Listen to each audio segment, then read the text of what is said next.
Bienvenue au département de phénotypage de l'Institut clinique de la souris.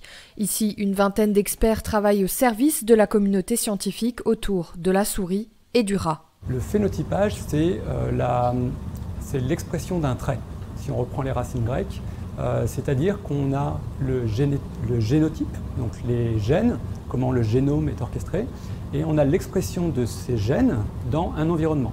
Et ce génotype dans un environnement, ça donne un phénotype.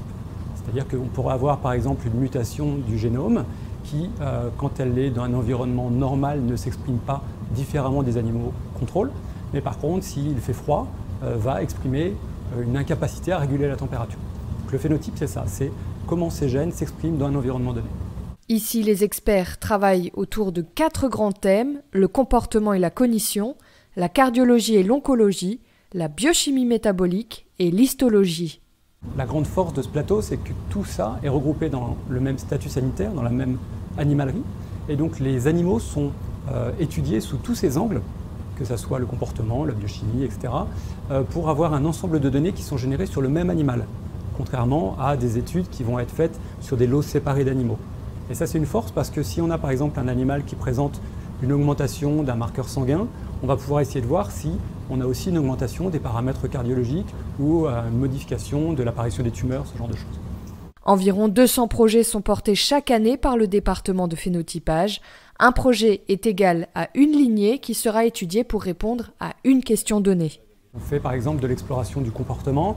On a par exemple en ce moment des tests qui sont intéressants parce qu'ils ne sont pas invasifs. On a un test qui s'appelle le test du touchscreen, donc l'écran tactile.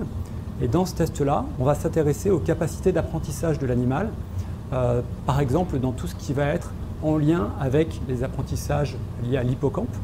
Et ici, dans cette tâche-là, on a donc 2 écrans qui sont présents devant l'animal et une mangeoire. La mangeoire va permettre d'initier le test et en fonction des images qui vont apparaître sur les écrans, par exemple si c'est une fleur, l'animal devra apprendre à appuyer sur l'écran tactile où il y a la fleur, si elle est à gauche. Par contre, si c'est des avions qui sont affichés, il faudra qu'elle appuie sur l'écran de droite. On a aussi, par exemple, dans le service de cardiologie, notre analyse principale, ça va être l'échographie. Donc là, on va étudier avec un échographe qui est très proche de l'échographe que vous pourriez voir pour faire un suivi de maternité chez la femme. Là, par contre, on va avoir des sondes qui sont adaptées à la souris, avec une fréquence d'échantillonnage qui est beaucoup plus élevée. Mais on a besoin d'appareillage dédié pour ça et de personnel qui est très formé parce que l'échographie, c'est une compétence qui est vraiment complexe, d'autant plus sur le petit animal. Donc là, on va anesthésier l'animal pour pouvoir avoir une image stable des tissus. Et on va faire un suivi. Donc ça peut être la fonction cardiaque, ça peut être un suivi des organes, les reins, tous les organes qui sont échogènes pour essayer de voir qu'est-ce qui se passe dans l'animal. Objectif de la plateforme: étudier au maximum le modèle animal pour fournir des données aux chercheurs. Dans la plupart des cas, les travaux portent sur des recherches de médicaments.